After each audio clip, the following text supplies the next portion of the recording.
In this infield, you guys are going to see just how easy and simple cold approach can really be. So nowadays, for the last like 6 months, I guess my main way of getting girls' phone numbers has been basically while I'm filming street interviews, and where the girl is cute and the vibe is good. After I ask her my questions, then I start kind of hitting on her and see where it goes from there. And it's been working quite well. So this is what you're gonna see in this video. Basically, this girl was just chilling by herself, but her friends were standing like 10 feet away. I don't know what the fuck was going on, so I approach her and things begin from here. And this is gonna be the next street interview video I'm gonna release, so you're gonna get a little bit of an early preview for that, so enjoy. Quick question for you. Yes? What is on your sex bucket list? What is on, I love your eyes, by the way, that's fucking awesome. What is on your... I'm German. What is on your sex bucket list? Here you can see the question, and also just want to point out, like, a lot of guys are like, oh, if you give a girl compliments, simpy, or I don't know what to do with compliments. You can give girls compliments, guys, okay? As long as they're authentic compliments, because the girl will be able to feel it, right? If I was like, hey, I really like your blue dress, she would just be like, she would kind of subconsciously know, like, this guy doesn't give a shit about my dress to be his compliment. The only exception I would say is if the compliment comes off really pervy. If you're not gonna say like, hey, I love your humongous titties, they're so big I could just kind of live in them and motorboat them for days. You might think that, which is okay, but don't actually say that, right? So as long as it's not something pervy and it's authentic, compliments are totally okay, as long as you don't overdo them. Like, what is something that you want to try sexually that you haven't done? I mean, you're probably German, so you probably... I've all done. You've done everything? Yeah. There's nothing else left to do? No. What is the funnest thing you've ever done? I love sex in the car. In the car? Yeah. It's so uncomfortable. Every day. Every day? Like every single fucking day? Yes. Personally, I don't know how the fuck she likes that. I think sex in the car is extremely uncomfortable. I haven't done it in like half a decade. But also I want to address something. I see this in the comments a lot when I do these like sexual street interview questions. Guys are like, where do you find this girls? Like, most girls will never do that, or this can only happen in Miami. I guarantee you, I can go to whatever city you live in, unless you live in like Saudi Arabia, and literally get girls to answer these questions. It's really not that hard. You'd be surprised how much girls are just willing to participate as long as you're calm, chill, right? You're friendly, and you don't make it seem like it's a big deal, right? If I was like, hey, is it okay if I ask you a question? It's gonna be a little bit, it's gonna be a little spicy, blah, blah, blah. Then yeah, girl's not gonna answer. But just so people gravitate towards like fun vibes. And that's what you kind of offer when you're doing these street interviews. This girl's not unusual. There's a million girls like that who will just answer all these street interview questions. Oh, wow. I should visit Germany. I should go to Germany. Can you say something to me in German? Just say like, I want to fuck you in the car in German. Ich möchte dich im Auto ficken. So this is also authentic. Fun fact about me is that I think the German language is the sexiest language, at least in bed, right? So I don't know why, I've always been like that. There's just nothing I enjoy more than when I'm hooking up with a German girl and I get her speaking German. She's like, heil da, sex, very good. Like all of that, just fucking super, super hot, right? So this is authentic. Also, what I'm doing here is just building a little compliance. This is not a conscious thing I'm thinking of, let me build some compliance, right? It just happens on a subconscious level, but generally it's good, right? You want the girl to just invest some energy. You want her to give you some compliance, because then when it comes to closing or setting up the date, right, she's gonna be much more likely to basically comply with that as well. That's hot. I like the German language. Yeah? That's cute.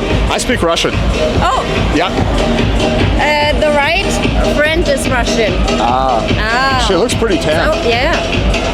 Like the biggest thing I want you guys to pay attention to here is not actually the words I say, because really I haven't said anything special here at all. There hasn't been any advanced game. I've broken down a few of the concepts like building compliance, but there's nothing been advanced here, or nothing that like the average person can't do. Really what matters like 99 out of 100 times is your vibe.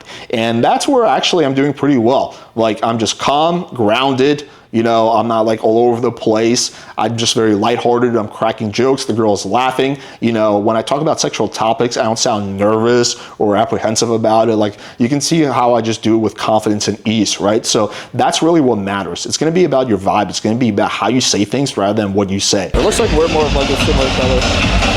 I'm a little darker than you. What are you doing? Are you a tourist? So it's a fun side note, I'll tell you guys this. I love doing the like, oh, I think I'm a little darker than you to like Latinos or even light-skinned black girls because their reactions are just so fun. They start getting like playfully defensive. No, no, Poppy, I'm darker than you. And I'll be like, nah, it looks like you don't go to the summer. You're a vampire. Just kind of teasing girls like that works really, really well. It's not as effective with light-skinned girls, but with any girl who's like a little bit on the darker side, yeah, it works pretty well. Or you live here? No, Germany. We live in Germany. You're just visiting here? Yes. How long are you here for? 2 weeks. 2 more weeks?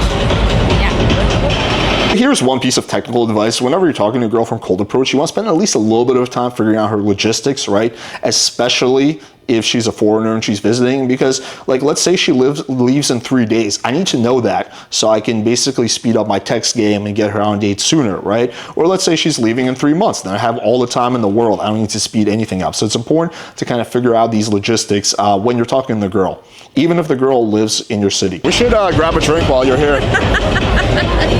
I want to stare into your German eyes a little bit more and hear you speaking German. Do you have WhatsApp? Huh? WhatsApp? And here's another thing that you do when you get a girl's phone number, you just assume compliance unless she says otherwise. I'll just be like, we should grab a drink sometime soon. I'll be like, do you have WhatsApp? And then just give her my phone. It's always better to give your phone than type it in because number one, it also builds a little bit of extra compliance. It's not gonna be a game changer, but it's just good overall strategy. And number two, I think most importantly, it just completely eliminates the risk of you getting a number wrong and then you just basically just lose that contact forever. Here's just me giving her my phone, exchanging the phone numbers. That's not really a German name, right? It is? Yeah. Oh, my name is Alex. Yeah, let me just look into your German eyes for like another 5 seconds. 1, 2, 3, 4, 5. Okay, they're good. Okay. I'll talk to you later. Nice day. Bye. And that's it. It can really be that stupid simple. Now look, I want to be clear. This is not like my best game or anything super advanced or anything like that. This is actually extremely basic and there's probably things I could have done that would make this a lot more better. For example, I could have talked to her for an extra 5 minutes, built up a lot more compliance, you know, maybe even made out with her. I could have maybe potentially gone for the same night pull, right? It seems like she was pretty DTF, so I probably could have done that, right? But I was in a rush to try to get a bunch of street interviews done, so no time for those kinds of shenanigans. But yeah, but the point of this video is just to show you guys just how simple and easy it can be. Again, as long as you get the vibe part down, is you're chill, calm, grounded, collected, you're not afraid to just say things that come to your mind, make jokes, make authentic compliments. You know, you don't really need to be advanced MP way or anything like that. Just simple, calm, and easy will do the trick. All right, hope you guys found this breakdown valuable, and make sure to check out my video on the 7 best Tinder openers in 2025. That's right, I recently tested a whole bunch. The video is going to be only available in the link below, and it's 100% free, so why not? Thank you guys for watching, and until next time.